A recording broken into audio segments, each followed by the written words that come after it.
July 4th celebrations are just around the corner, and a lot of people will be putting on fireworks shows at home. But families need to be aware that if you don't use fireworks properly, you can have serious consequences. So last year during the pandemic, there was a spike in people being injured or even killed by fireworks. And a lot of the big shows were canceled and people were doing it at home. So this year, let's do it safely. Patty Davis of the Consumer Product Safety Commission is joining me this morning. Good morning to you.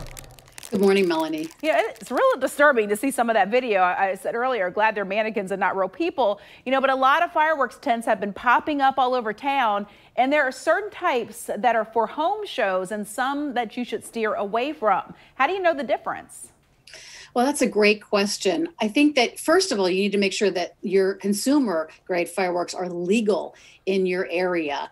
That is the most important thing. And if you see something in a brown wrapping that doesn't have any print on it, that is a signal that it is a professional fireworks. You definitely want to stay away from those.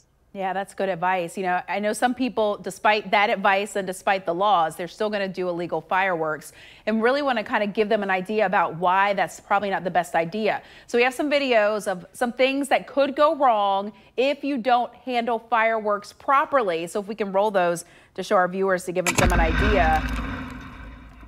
Yeah, there we go. So hands being blown off. Fireworks being shot into eyes. They can go in the wrong direction and even hit a car if driving by. So what is the proper way to actually ignite a firework? Well, first of all, you want to make sure that you're not giving a sparkler to a child. Sparklers burn at 2,000 degrees. Do not use professional grade or illegal fireworks. They are very dangerous. And you want to make sure that you have a bucket of water right next to where you're lighting off those fireworks. Just in case there's a problem, you can douse it. And you should douse it after you in the water after you shoot off that firework. And don't relight a dud. Right. That's great advice. I just want to kind of reference the video that we're seeing. It looks like things that you can't imagine happening. Are these fireworks malfunctioning? Are these illegal ones? What should you do if you do get in a situation where something does go wrong? Well, some of these that you're seeing are illegal, that consumers should not be using. We put on demonstrations every year to show consumers what not to do. It's very startling, the statistics that we came out with this morning showing that deaths and injuries from firework use last year jumped 50% during the COVID pandemic. And it could be that consumers were shooting off fireworks on their own because many of those public fireworks displays were canceled. Mm-hmm. So this is going in the wrong direction. You need to use fireworks as safely as you possibly can. Okay, and you mentioned sparklers. Is there a safe way to use them? Because you do always see little kids, sometimes 4- and 5-year-olds running around with sparklers.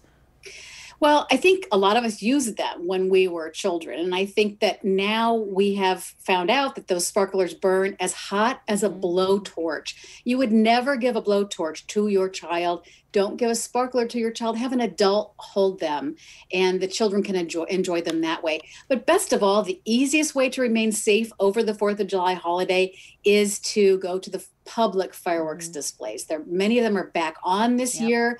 And that way you don't have a chance of being hurt in your own backyard by some kind of fireworks mishap. All right. Thank you so much. That is great advice. And we have some great shows definitely around here. Also, you can watch them on News4JAX as we're going to be airing them as well. You have a great day. Thank you.